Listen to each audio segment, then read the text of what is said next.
दिसणार नाही, पण हे गावकरी पण ह्या यात्रेचे सगळा हिशोब वगैरे सगळा असा अहवाल असतो आणि ज्यांना देणगी द्यायची असते त्यांचे तिथं देणगी देऊ शकतात. बघा मित्र, असं अकाउंट तुम्हाला कुठंच बघायला मिळणार नाही इतकं. आणि त्यांनी हे सगळं पत्रक सगळ्या गावकऱ्यांच्या हातात दिले आहे. तुम्ही बघत असाल सगळ्यांच्या हातामध्ये हे पत्रक दिसत आहे. हो, फार शिस्तबद्ध आहेत बघा, बसलेले आहेत सगळे गावकरी.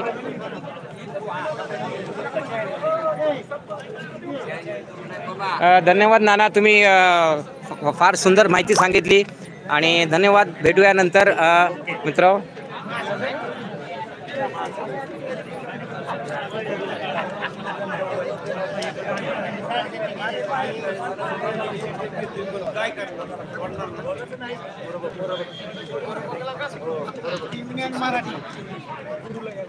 स्वागतम मित्र. मराठी वानमॅन शो चॅनलमध्ये आपले सरसे स्वागत आहे. माझं नाव राजेश पवार, राहणार कात्रज पुणे. आणि आपण इकडे आलेलो आहेत बारामतीमध्ये आणि हे शिरसेफळ गाव आहे. आणि हे आमचे सहकारी आहेत अजय आटोळे. त्यांचा मी काका आहे आणि मी ह्या गावामध्ये गेले 6 महिने येतो आहे. आणि यात्रेमध्ये पण आपण कव्हरेज केला होता. आणि गावाचे सरपंच पण आपण एकदा मुलाखत घेणार आहोत आपल्या चॅनलवर. आणि तुमच्या गावकरींचं सहकार्य जी एकी आहे ही एकी अशी शहरामध्ये पाहायला मिळत नाही. आणि ही एकी बघून आणि शिस्त बघून आमच्या मराठी वानमॅन शोतर्फे तुमचे खूप खूप अभिनंदन मित्र. धन्यवाद.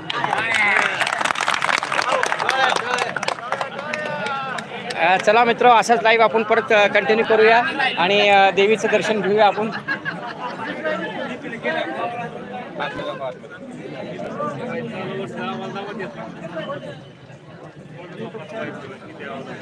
मराठी वानमॅन शो चॅनल आहे. माझं नाव राजेश पवार, राहणार कात्रज पुणे.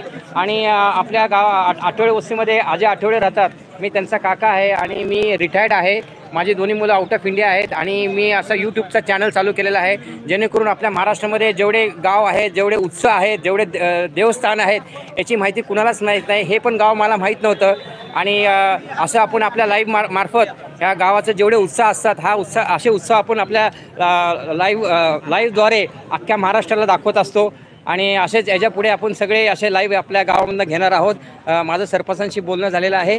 आणि तुमच्या गावाचं जे एकी बघितली, जे प्रेम बघितलं, हे असं प्रेम आणि अशी एकी ही फक्त ह्या गावामध्ये बघायला मिळते. आणि ह्या शिरसेफळ गावाच्या सगळ्या गावकऱ्यांचे मी धन्यवाद मानतो. धन्यवाद. आपल्या चॅनलचं नाव आहे मराठी वानमॅन शो. धन्यवाद. बस का दादा. आणि दादा नमस्कार, स्वागत आहे तुमचे. आणि हे आमचे माजी सरपंच ना, माझी सोसायटी चेअरमन आहेत. दादा आपलं नाव सांगा आणि दोन शब्द. आपण बघा महाराष्ट्रामध्ये आपला लाईव्ह चालू आहे आणि रेकॉर्डेड लाईव्ह असतो आपला, तुम्ही बघू शकता. 2 शब्द बोला दादा तुम्ही. हां बोला मित्र. हे आमचे चेअरमन आहेत आणि हे 2 शब्द सांगतील. हा पालखी सोहळा कसा असतो. आता आमचे नाना आहेत, नानांनी पण सांगितलं आहे. दरवर्षीच्या परंपरेमध्ये दरवर्षी आखाडी पौर्णिमेला पालखी सोहळा कायमस्वरूपी उत्साहाने बाळगोपाळ महिला सगळा वर्ग गावामध्ये उपस्थित राहून सर्वच मनापासून पालखीची पूजा अर्चना करतात.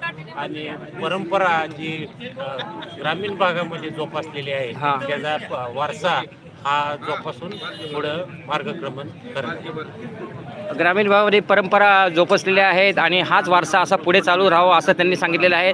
आणि ह्या गावामधले सगळे गावकरी आणि सगळे त्यांचे घरातले सगळे मंडळी लोक सगळे पालखीला येतात आणि दर्शनाला घेतात. आणि आज हा गोड दिवस म्हणून मानला जातो मित्र, कारण की आज सगळ्यांच्या घरामध्ये पुरणपोळी केलेली आहे. आप्पासाहेब आटोळे, स्वागत आहे तुमचे मराठी वानमॅन शो चॅनलमध्ये. आप्पासाहेब आटोळे हे आमचे माजी सरपंच आहे. मी ओळखतो त्यांना, माझी यात्रेमध्ये ओळख झाली त्यांची. दादा 2 शब्द सांगा तुम्ही. ह्या शिरसेफळ गावामध्ये ही जी देवीची यात्रा आहे ही किती वर्षापासून चालू आहे आणि हे जे गावकरी लोक तुम्हाला कसे सहकार्य करतात आणि त्या संदर्भात 2 शब्द सांगा. आज शिरसेफळ या गावामधला हा यात्रेचा एक महत्त्वपूर्ण दिवस असतो. बरोबर.